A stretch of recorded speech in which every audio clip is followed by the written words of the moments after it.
Musical analysis, harmonic analysis, chord function, and the analysis process.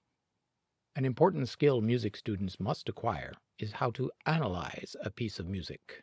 Today's presentation is a demo of how you can analyze voice leading and harmony based on chord function. Afterwards, you will be given 2 musical examples to analyze on your own. Previously, we learned that in major, when we string together adjacent triads on the submediant leading tone and tonic, we often have to double the 3rd or 5th of the leading tone triad instead of its root. Listen to the voice leading from the 7th scale degree. This tone leads or resolves to the 1st scale degree. Its pull is especially strong when positioned in an outer voice and functions as either the 3rd of the 5 chord or as the root of the 7 chord, as shown here.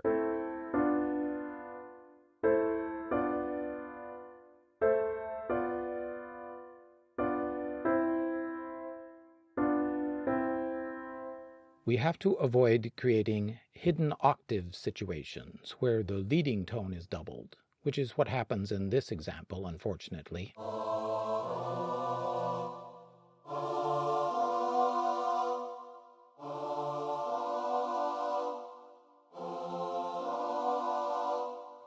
We don't want that when we are learning to write in strict 4-part harmony. If you don't know what a hidden octave is, you should review the earlier video on that. A brief note on the rules for exercises. The rules teach you principles and basic techniques. Outside of this course, you are free to write any way you choose. As for the exercises, your first priority is mastery of the rules. Discipline yourself to apply these, and you will develop the ability to write any way you wish.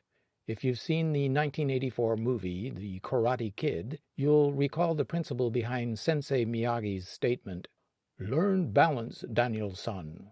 Walks on, walks off." That said, we now begin our demo of harmonic analysis. The example features a bass line involving all 7 scale triads. Incidentally, we've moved the tenor voice to the bass staff.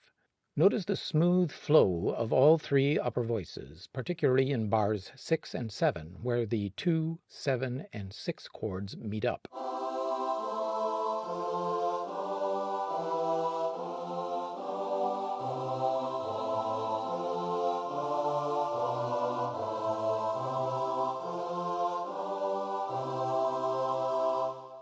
Interestingly, in bar 6, the leading tone is doubled on the 2nd beat, and properly so, in order to allow for efficient horizontal flow in the respective parts.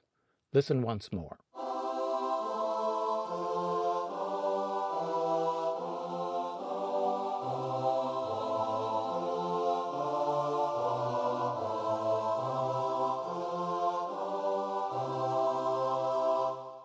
Our harmonic analysis of the example continues.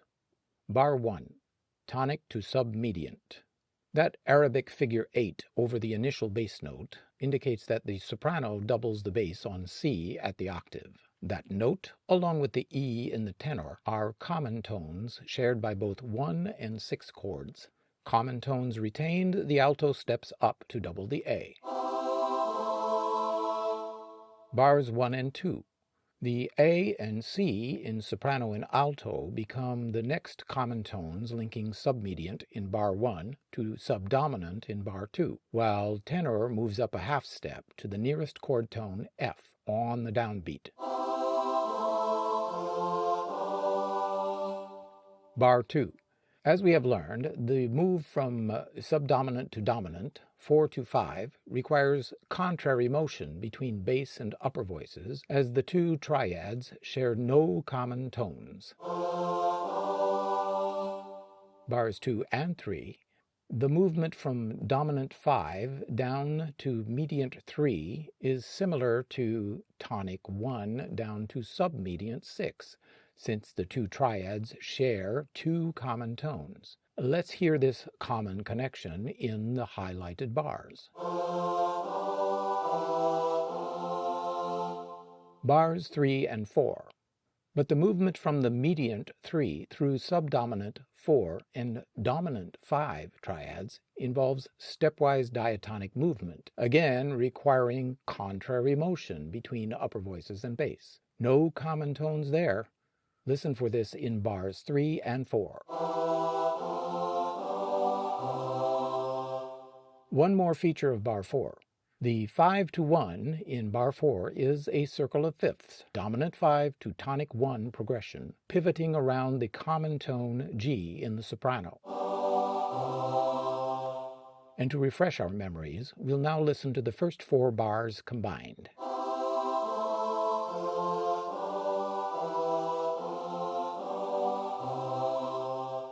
Bar 5 retraces the harmonic movement already experienced in bars 1 and 2, albeit metrically offset by half of a measure, but the upper voices are in a lower position.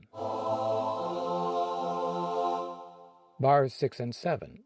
Doubling the leading tone in the 7 triad is employed in bar 6. Why is the doubling acceptable now? Well, do you see how doubling the leading tone permits the melodic progression of the soprano across both bars 6 and 7 in contrary motion to the bass?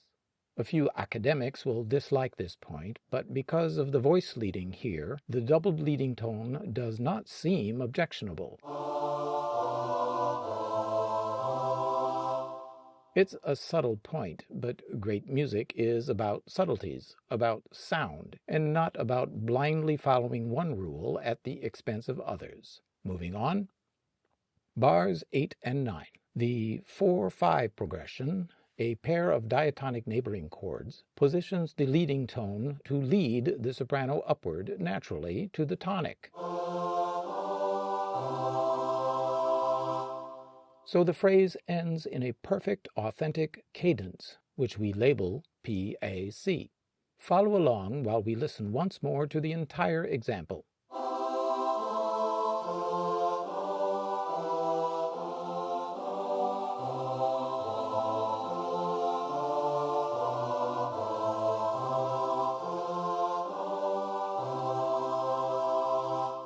Thus ends our analysis demo. So what does everyone think of the course so far? Content-wise, we've nearly reached the first semester midpoint of many college-level music theory tracks in the USA. If you are applying these basic principles and techniques to your own writing, tell us about it. Post a comment or question or a suggestion for a future topic, and subscribe and share the video. Now, food for thought. Assignment 1. Add bar numbers, then do your best to write your own analysis of the harmonic and voice movement of this progression. Follow the pattern of today's demo example. First, listen.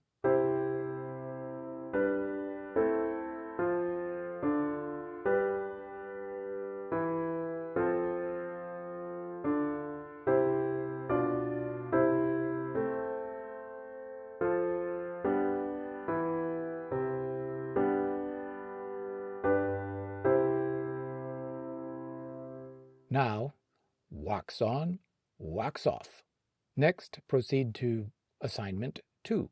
Add bar numbers, then write your own analysis of the harmonic and voice movement of this progression, like we did in the demo. Listen to it.